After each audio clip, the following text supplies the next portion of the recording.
এই দেশের জন্য যদি করতে হয় আমার জীবন দান, তবু দেব না লুটাতে ধুলায় আমার দেশের সম্মান।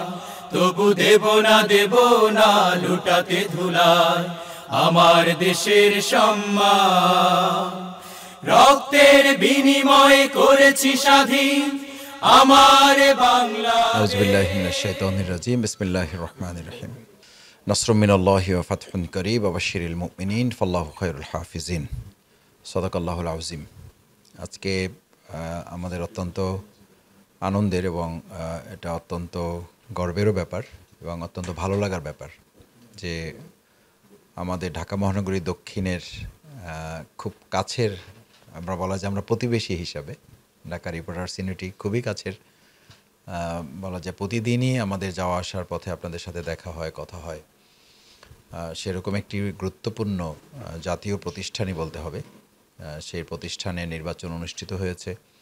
নির্বাচনে যারা তুমুল প্রতিদ্বন্দ্বিতার মাধ্যমে বিজয়ী হয়েছেন, আমাদের সে সমস্ত সাংবাদিক নেতৃবৃন্দকে আজকের এই সম্মাননা অনুষ্ঠানের সম্মানিত সভাপতি, শ্রদ্ধাভাজন ভারপ্রাপ্ত আমির ঢাকা মহানগরী দক্ষিণের আব্দুস সবুর ফকির ভাই, সম্মানিত নেতৃবৃন্দ এবং আজকের নির্বাচিত সভাপতি, সহসভাপতি, সেক্রেটারি সহ সম্মানিত সদস্যবৃন্দ, অন্যান্য ভাইয়েরা, আসসালামু আলাইকুম রহমতুল্লাহি ওয়া বারাকাতুহু।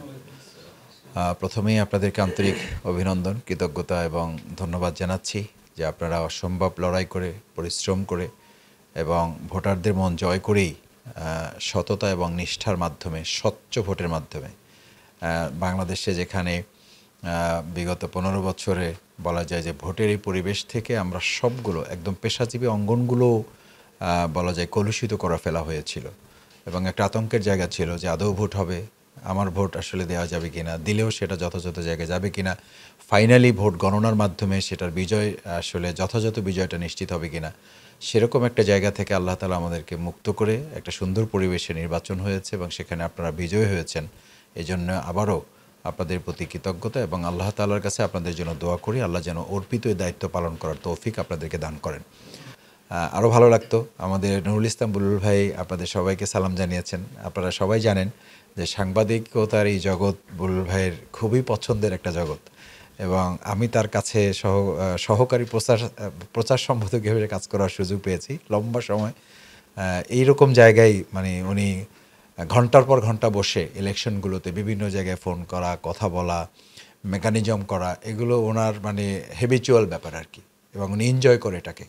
এরপর উনি সামগ্রিক বিষয়ে খোঁজখবর রেখেছেন এবং তাৎক্ষণিকভাবে আপনাদেরকে অভিনন্দন জানিয়েছেন, আপনাদেরকে সালাম জানিয়েছেন।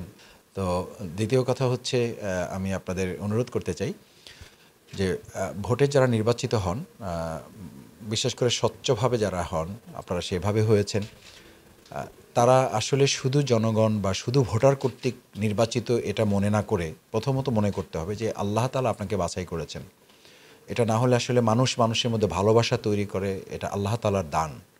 আমি বলি যে মানুষের প্রতি আল্লাহ তাআলার সবচেয়ে বড় নেয়ামত হচ্ছে যে আমাকে একজন মানুষ ভালোবাসে, এটা বিরাট ব্যাপার।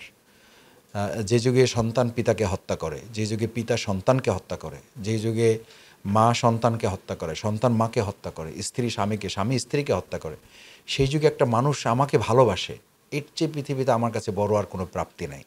তো আপনাকে যারা এই ভালোবেসে তার সমর্থন ব্যক্ত করেছে, এটা অনেক বড় বোঝা, একটা বড় দায়িত্ব আপনার উপরে। আমি মনে করি যে সেই জায়গাটা আপনারা নিশ্চয়ই ধারণ করেন এবং সাংবাদিকতার জগতে যে একটা কথা চালু আছে যে সাংবাদিকতা হচ্ছে জাতির বা আমাদের রাষ্ট্রের একটা দর্পণ। দর্পণ মানে আয়না বলতে আমরা সেটাকে বুঝি যেখানে দাঁড়ালে আমার প্রকৃত চিত্রটা দেখা যাবে। আপনারা যে কথাটা আজকে বলেছেন, আমাদের আমিরে জামাত ডাক্তার শফিকুর রহমান খুব দৃঢ়ভাবে একটা কথা বলেন যে সাংবাদিকদের কাছে আমরা আলাদা কোনো অনুগ্রহ চাই না বা আলাদা করে আমরা কোনো আমাদের জন্য প্রাপ্তি চাই না। আমরা চাই তা আপনারা সাদাটাকে সাদা বলেন, কালোটাকে কালো বলেন। সাংবাদিক জগৎ যখন এই কাজটা করবে তখন রাষ্ট্র সোজা হয়ে চলতে বাধ্য। এবং আমাদের তরুণ ছাত্র সমাজ কিন্তু যে সময় আন্দোলন শুরু করেছে তারা কিন্তু টোটাল সাংবাদিকতার একটা প্রতিকূল পরিস্থিতির মধ্যে কিন্তু তারা লড়াই করেছে। একটা পর্যায়ে গিয়ে হয়তো তারা কিছু সাপোর্ট পেয়েছে, কিন্তু একটা পুরো জগতের বিরুদ্ধে কিন্তু তারা লড়াই করেছে। তো সেই জায়গাটা আলহামদুলিল্লাহ আপনারা রিকভার করেছেন এবং এক দুইটা চ্যানেল বা এক দুইটা প্রতিষ্ঠানকে নিয়ে সেখানে সময় কিন্তু বিজয় উল্লাস করেছে, এটাও আপনারা দেখেছেন, কারণ তারা ওই সময়টাকে কাভার করেছে। ছাত্রদের এই বিপদে বা জনতার এই বিপদে তারা পাশে থেকেছিল। তো এই সত্য মিথ্যা লড়াই আপনারা যে কথাটা বলেছেন, আমি আপনাদের সাথে 100% একমত। আমাদের শ্রদ্ধেয় সভাপতি বলবেন যে আপনারা ন্যায়ের পক্ষে যদি কাজ করেন ওটাই আমাদের পক্ষে, আপনারা যদি অন্যায়ের বিরুদ্ধে ভূমিকা পালন করেন ওটাই জামাতের পক্ষে ভূমিকা পালন করা হবে। জামাতের জন্য আলাদা কিছু চায় না আপনাদের কাছে। আমরাও আপনাদের জন্য এই কারণে কাজ করি না যে আপনারা সবাই জামাত করেন, আমরা এটা মনেও করি না যে এখানে সবাই জামাত ইসলাম, এখানে সবাই ছাত্র শিবির। বাট আমরা এটা মনে করি যে একজন সৎ, দক্ষ, পেশাদার সাংবাদিক হিসেবে দেশপ্রেমিকে ধারণ করে যদি আপনি কাজ করেন তাহলে আপনি আমাদের, আমরা আপনাদের। এই পারিবারিক বন্ধন যদি আমাদের মধ্যে তৈরি হয় তাহলে আমি বিশ্বাস করি যে আমাদের চাওয়া পাওয়া এবং প্রাপ্তির ক্ষেত্রে কোনো অসুবিধা হবে না এবং আমাদের কোনো কাজ আটকে থাকবে না ইনশাআল্লাহ। আমি বিশ্বাস করি যে আপনাদের এই সমস্ত চিন্তা পরিকল্পনার চেয়েও বেশি কিছু নিয়ে আপনাদের পাশে আমরা থাকবো ইনশাআল্লাহ। যখন আপনি বিজয়ী হয়ে যান তখন কিন্তু আপনি কোন ভোটারের ভোটে নির্বাচিত হয়েছেন এটা কিন্তু আপনি জানেন না। একদম হলপ করে হয়তো বলতে পারবেন, কিন্তু একদম হলপ করে যেহেতু বলতে পারবেন না, সুতরাং বাকি ওই 1700 ভোটারের যারা আছেন তারাও কিন্তু আপনার নির্বাচনেরই অংশীদার, কারণ যেহেতু আপনি জানেন না যে কে আপনাকে ভোট দেয় নাই। আমি আশা করব যে আপনারা ঐক্যের বন্ধনটাকে, আমাদের আমিরে জামাত সহ আমাদের এখন যে দলগুলো, রাজনৈতিক দলগুলো, দেশপ্রেমিক রাজনৈতিক দল যারা, তারা প্রত্যেকেই একটা জায়গায় এসে একথা বলতে চায় যে জাতীয় ঐক্যর দৃঢ়ভাবে ধারণ করতে না পারলে যে চ্যালেঞ্জগুলো এখন আমাদের সামনে আছে এগুলো কিন্তু ফাইনালি আমরা মোকাবেলা করতে আবার হয়তো ব্যর্থ হয়ে যাব। আমাদের এতগুলো জীবনের বিনিময়ে যে একটা ঐক্য বিনির্মিত হয়েছিল, কোনো রাজনৈতিক দলের ব্যানারে হয় নাই, কোনো ব্যক্তি সংগঠনের নেতৃত্বে কিন্তু এটা হয় নাই।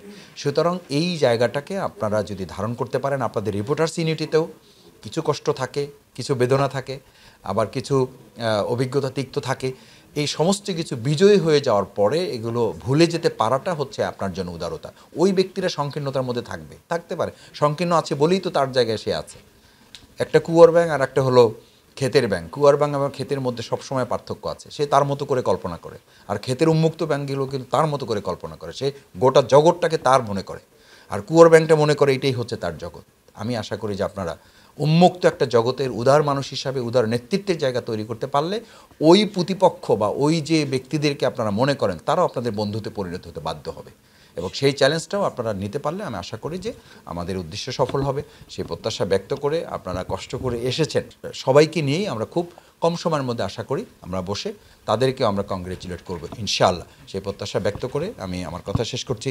আবারও আপনাদের কাছে দোয়া চাচ্ছি যে আমরাও আমাদের কোনো কাজের ব্যাপারে আপনাদের যখন যে সাজেশন আপনারা ফিল করবেন বা যে কথাগুলো বলা প্রয়োজন মনে করবেন সেগুলো আপনাদের বলবেন, এবং নির্বাচনের একটা রোডম্যাপ আপনারা যদি তৈরি করেন, নির্বাচন বলতে নির্বাচন পরবর্তী কার্যক্রম একটা রোডম্যাপ, যে আপনাদের যে টার্মটা বা যে কার্যকালটা আছে এই কার্যকালে আপনারা কী করতে চান এটার একটা প্ল্যানিং সহ যদি আমাদেরকে একটু দিয়ে রাখেন, সালেহ আকন ভাই আছেন, শহীদ ভাই আছেন, তাহলে টাইম টু টাইম ওই প্ল্যানিংটা ধরে ধরে আপনাদের সাথে আপনারা কতটুকু করছেন, আরও আদার্স সবাই, আমি আশা করি যে এখানে সবাই মিলেই কাজ করবেন। সেখানে বাংলাদেশ জামাত ইসলামী আমাদের সাধ্য অনুযায়ী আপনাদের সাথে আমরা শরিক থাকবো ইনশাআল্লাহ। সেই প্রত্যাশা ব্যক্ত করছি। সবাইকে ধন্যবাদ। আসসালামু আলাইকুম রহমতুল্লাহ।